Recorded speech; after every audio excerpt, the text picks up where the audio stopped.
Welcome into Believe in Nebraska. I'm Kaleb Henry. Let's hop into Huskers Today for November 13th, 2024, powered by Husker Max. A slow start was capped off by a dominant final three quarters for the Huskers. Tuesday evening, as number 21 Nebraska women's basketball handled Southern 84-58. Huskers improved to 3-0. Jaguars fall to 0-4. Alexis Markowski and Natalie Potts proved a dominant duo for the home side. Markowski with a game-high 22 points to go with 6 rebounds. Potts pouring in a double-double, 17 points, 12 rebounds. Nebraska is back in action Saturday, taking on South Dakota at the Sanford Pentagon in Sioux Falls, South Dakota. Nebraska coach Amy Williams after Tuesday's win.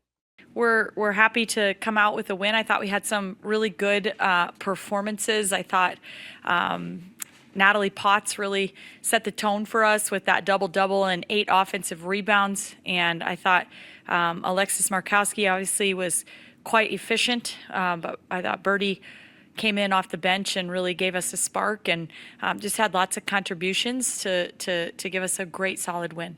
Nebraska men's basketball is back in action tonight against Fairleigh Dickinson. The Knights are 1-2 with losses at Miami and Creighton.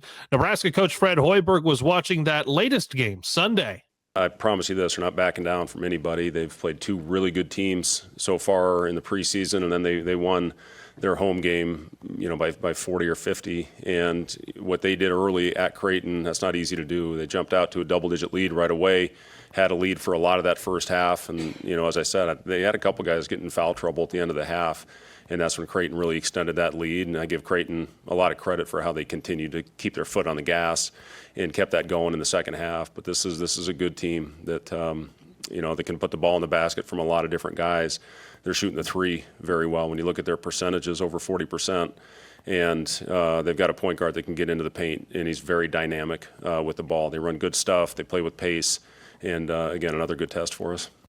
Stick around after the game tonight on the Husker Max and I-80 Club YouTube pages for After Nebraska Ball. I'll be joined by Jack Mitchell and Jacob Bigelow to break down the contest.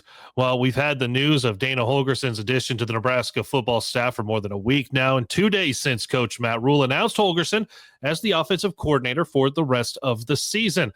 The I-80 Club has discussed last night, as a matter of fact, if the OC change is a desperation move by Rule.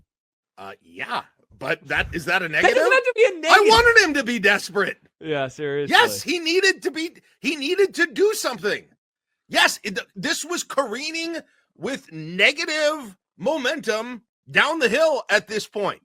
And the UCLA game took it to a level where that was really problematic. The negative momentum in the season was getting shorter at that point. Something needed to change, whether it was personnel, whether it was, strategy, whatever it is. Again, I did not think it would be the actual offensive coordinator. So be it. Here it is. Something changed. Yes. Is he desperate? Yes, Josh. You can hear it in his voice. You can hear it in the words that he said. I'm happy you said that. I thought the same thing. I watched the presser live on yesterday. I watched the presser live Monday. And then I re-listened to it when we played some clips. And I was like, holy shit, man. He does not sound in a good place right now. And he should be. We've talked about the implications of ending this. We talked about it last week. A whole lot, you and I did, about the implications, what the offseason and next year looks like if this team ends the entire season on a, 6-game losing streak. 7-game losing streak. It'd be 6-game losing streak. 6-game losing streak doesn't make a bowl. 10 in a row when they have a chance to go from 5 wins to 6. We talked about that. You should be doing everything. I mean, listen, you have got, because that puts him in a huge hole if he wants to continue to be the coach here. Dare I say a hole that he would be unable to crawl out of? I wouldn't say unable, but I would say he would be in a huge hole.